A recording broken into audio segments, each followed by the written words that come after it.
Hello guys, once again, iyi ni Shyazoo Trading.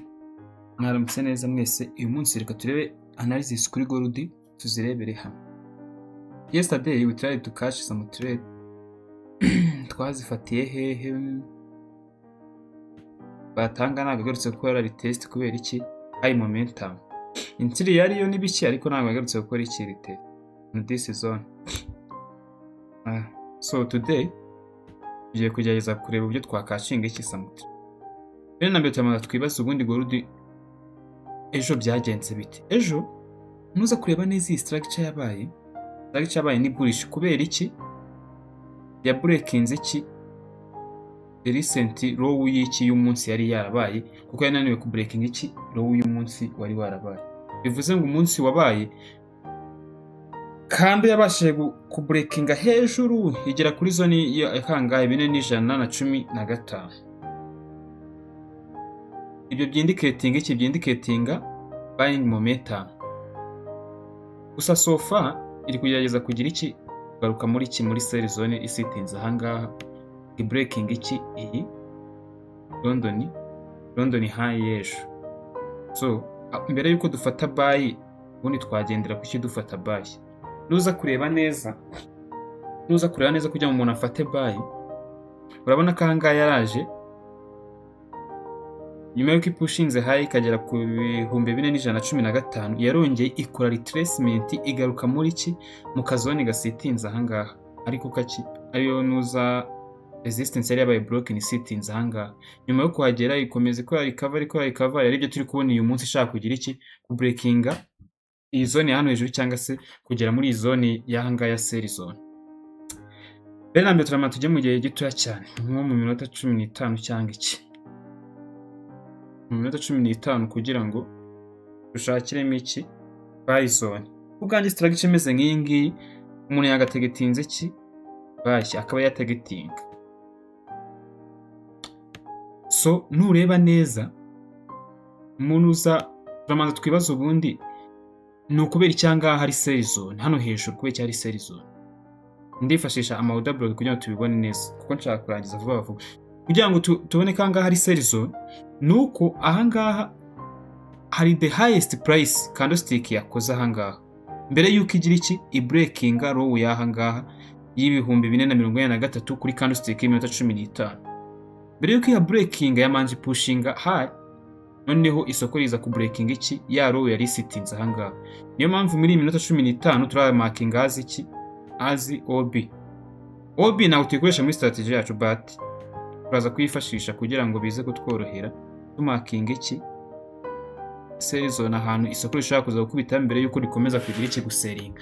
Ikindi mpamvu ari sell zone ni ukubera ko ahangaha impamvu none twavuga ko ari sell zone ni ukubera ko iyi zone hasitinze ama liquidity menshi cyane. Nuza kureba hano hejuru habaye iki hakoze nuza London high hakoze nuza New York high. Nimba hari hasitinze New York high bivuze ngo ni nuza na session liquidity hasitinze liquidity nyinshi cyane. So kugira ngo rero isoko rizabashe wenda kuba ryahindukira cyangwa se rikaza gufata indi move hambaye ahantu niho hari icyitonderwa n'isoko rigomba kuza kumanza gutapinga mbere y'ubwo abo kugira ngo dufate buy byagenda gute. Gufata buy nuza kureba neza nyuma yuko rikoze nuza OB ahangaha nagi OB yari yaba iki yari yaba touched cyangwa se ngo ikorwemo na rimwe bivuze ngo iracyari fresh OB ni nuza ni order block ikiri fresh cyane. So nimba ari order block ikiri fresh cyane no kuvanga ishaka kuza kugira iki kuza golding awonsi ritapinzeho igakora change of target mu munota umwe cyangwa 3 umuntu atagetinga iki sell kumanuka. So ikintu twakwibaza ahubwo kugira ngo rize gukore muri iyi nuza muri OB byagenda gute. Ikintu cyo nyine twareba nuza kurana none mu minota 15 yacu nyuma yuko riza gukora iyi OB soko ryakomeje ramanuka candlestick y'umunsi ifungira ahangaha. Low ya candlestick y'umunsi yafungiye ahangaha. Niba candlestick low y'umunsi yarafungiye ahangaha waza kure ugasanga ahangaha hejuru naho hari low hari akaruwa high k'iminota 15 hano hejuru kuba atari gukarira neza. Hano hejuru akaruwa high k'iminota 15 nuza kureba hano hejuru kabaye broken with body candle close y'iminota 15 byindicating iki king yari strong change of current y'iminota 15. Ahangaha biragaragara neza ko habaye change of current y'iminota 15, kandi iyo habaye change of current byindicating iki ni first sign yuko isoko rigiye kugira iki, rigiye gukomeza, rigiye gushiftinga from bearish to bullish, kuko hano twari turi muri bearish rimanuka, ariko ahangaha nyuma yo kurikora nuza change of current y'iminota 15 riri indicating ko ishaka gukora iki, upushinga high. Tukibaza niye wenda nicyo kintu twagenda dukura iki dufatanye ne wenda buy analysis. Ahangaha ikintu cya mbere nuko hano hejuru nureba neza nyuma yo kurikoza iyi change of character hari zone ahangaha iri fresh nayo yaje imarking wazi iki OB. Hano hari OB ya buy.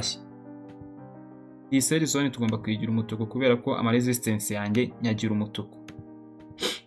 Nureba neza ahangaha sitinze aka order block k'iminota 15. Order block tuyimarkinga gute? Order block ni candlestick yakoze lowest price cyangwa highest price mbere yuko breaking structure yo hejuru, ariko akenshi iyi bikoze ikunze no kurivinga make ama fair value gap n'ibiki byinshi cyangwa ikamovinga with high momentum.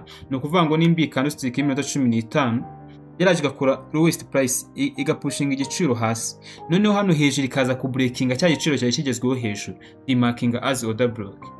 So ini order block nayo urabona ko naga ahantu ntabwo igeze iba touched na rimwe, bishatse kuvuga yuko twayifashije nk'iki nka support, ariko muri strategy yacu ntago ari bitugenderaho. Nuko nyine nashaka kwereka abantu nyine akantu gato ku buryo wategereza buy. Awonsi isoko litapinze ahangaha you can execute for buy.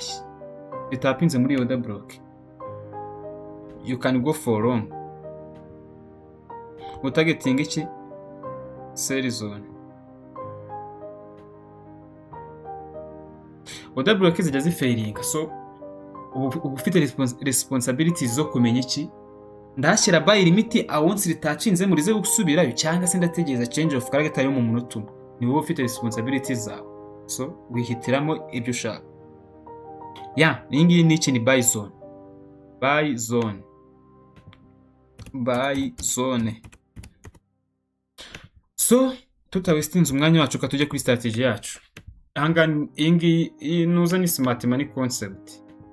Abayizi murayizi ni smart money concept. Niyo twari turi gukoresha ahanga. So kwihuse cyane katujya kunuza kuri strategy yacu. Kuri strategy yacu dukoresha iki mu minota 30? Body candle close minota 30 yabaye broken hejuru cyangwa hasi, ubwo ni tuba twafashe support. Niba support ibaye broken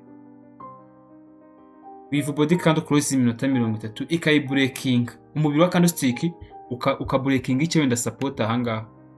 Tuvuge nk'urugero ahangaha nimba candlestick ha breakings, iyi ngiyi nkuko mubibona ni support, siko nkuko mubibona iyi ngiyi ni support.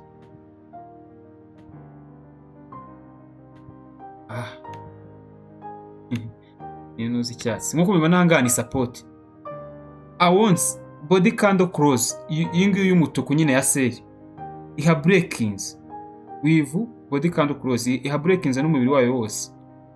Dutegereza iki? Retest yo kongera gutesting iki ya support yahindutse iki resistance, kuko nyuma yuko support ibaye broken izahita ihinduka iki resistance, isoko rigaruka kugira iki ku retesting. Awonsi retestinze dukora iki execution twinjira isoko. Noneho nahanga nuhareba neza mu minota 30 twari dukoresha hari utu resistance dusitinza ahangaha.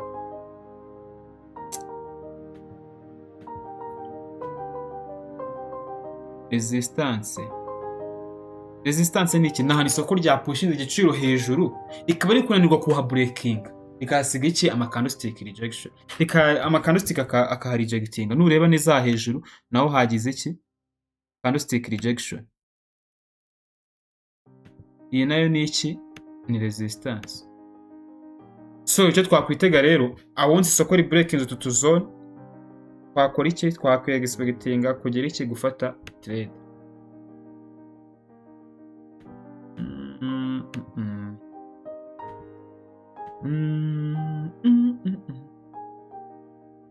Hano mbese muza kuri live kabisa turabashimiye. Aseyo stop loss yawe ugomba kujyamo amapips 5 cyangwa 100 bitewe nuko candlestick body yifunze cyangwa se yifunguye. Ugomba kugira responsibilities zawe, ugomba kuba ubifite mu nshingano zawe.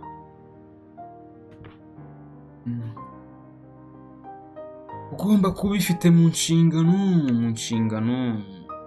Entry zone ahangaha ni 47.9. Entry zone 47.9. Entry zone uyikora byagenze ute?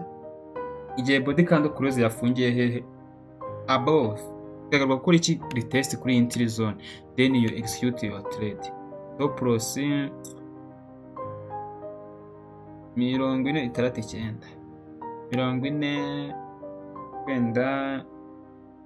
64. Stop loss 46.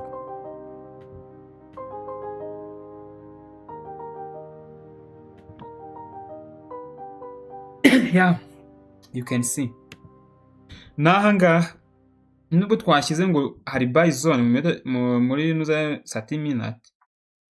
Candlestick iramuka iclosinze. Niramuka iclosinze above iki giciro. You can take sell position after the test. Usanga ko akariho isoko ryegereye cyane ndi kwikanga yuko ariho zone yahitiza. Bibutsa ko angahi ya breakinze resistance itihinduka support. Ni ibintu musanzwe muzi. Mr. Beast short. Hello. I can see you guys. Mr. Beast short. I can see you guys. Ni ibintu muzi nyine. Ahangaha habari iki? Habari buy zone. Nayisobanuye neza mu nuza 15 minute OB. I explained it. Nayisobanuye. So kadutegereze rero turebe iby'isoko rikora. Kuko ngiye so far n'ubundi akenshi strategy nkoresha buri gihe is mathematical concept cyangwa se iriya ya support na resistance turi gukora backtesting. Niyo mpamvu natangiye mvuga kuri mathematical concept cy'uko nayiyerekana market structure neza. Bibutsa ko nuza muri trend marketing ubu ngubu iyo riri gukora nuza riri gupushinga high, riri gukora ama bullish.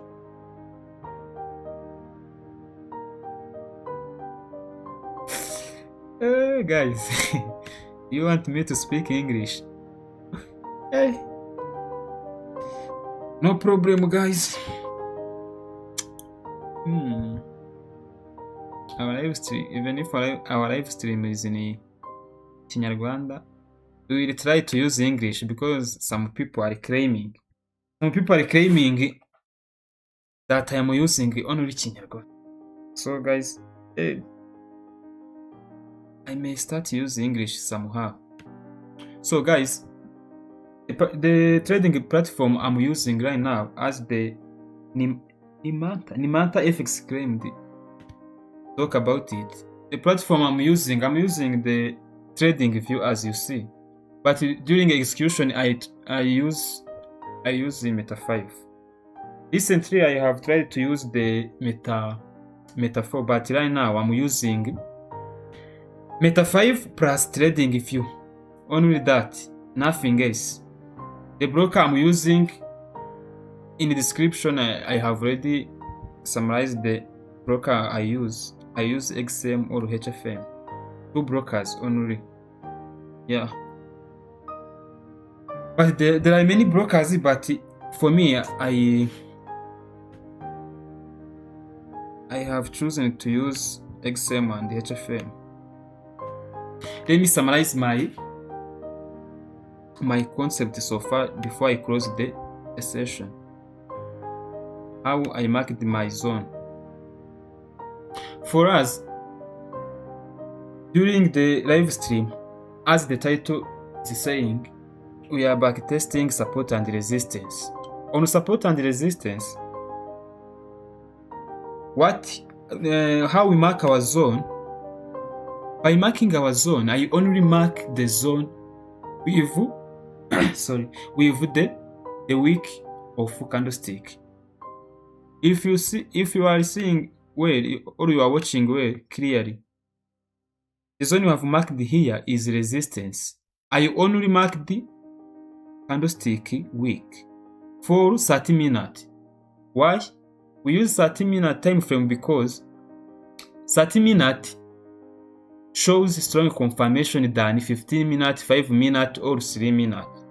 That's why I have already chosen to use 30 minutes. In order to mark your support or resistance, you have to mark the wicks of candlestick of 30 minute body candle close or what.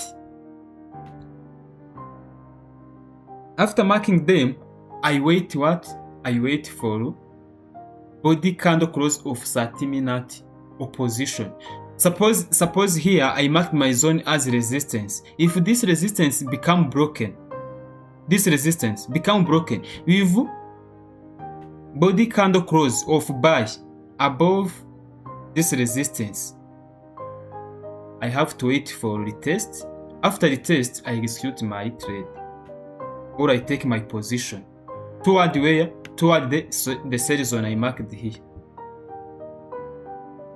But so far this strategy works on around the 200 pips or 150 pips. If you go beyond some time, it may fail because as I have backtested it right now, it may move around the 150 pips up to 200 pips. So that's our strategy we use. As you see here,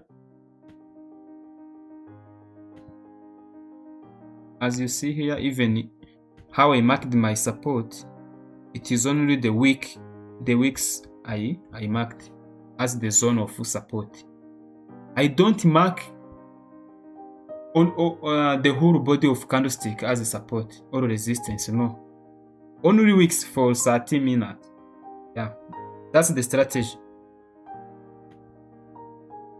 Others I have talked about where the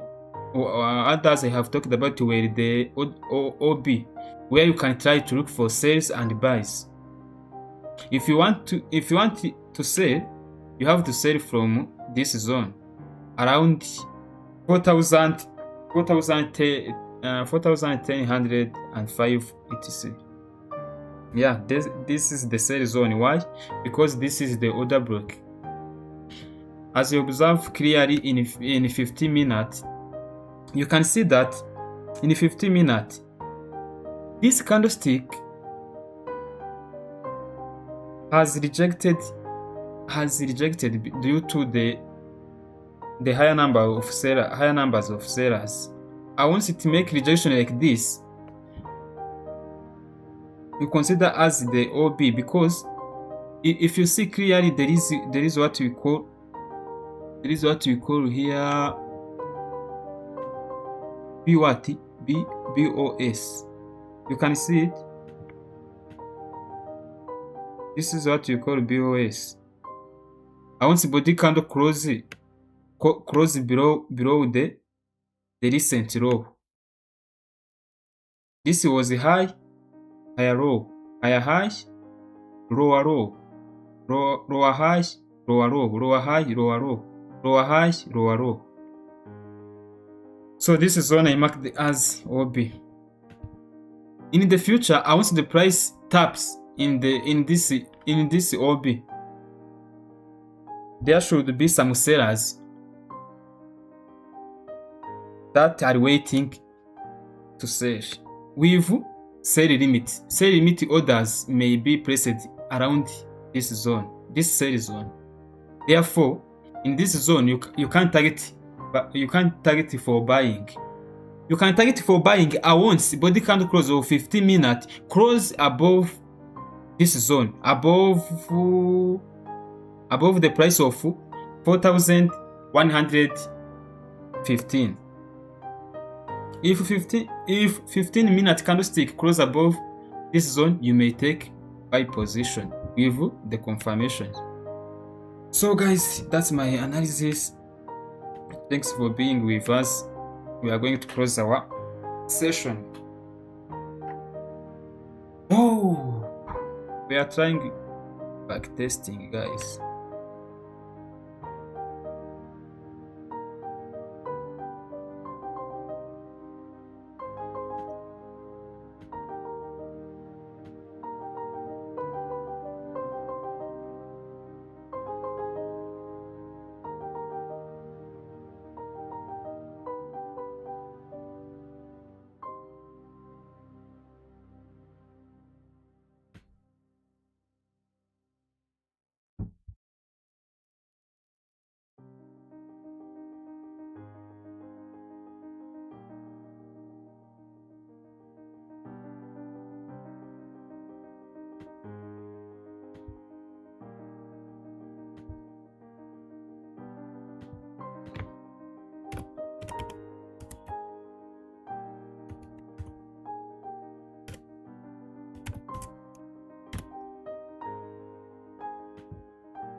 So guys, see you the next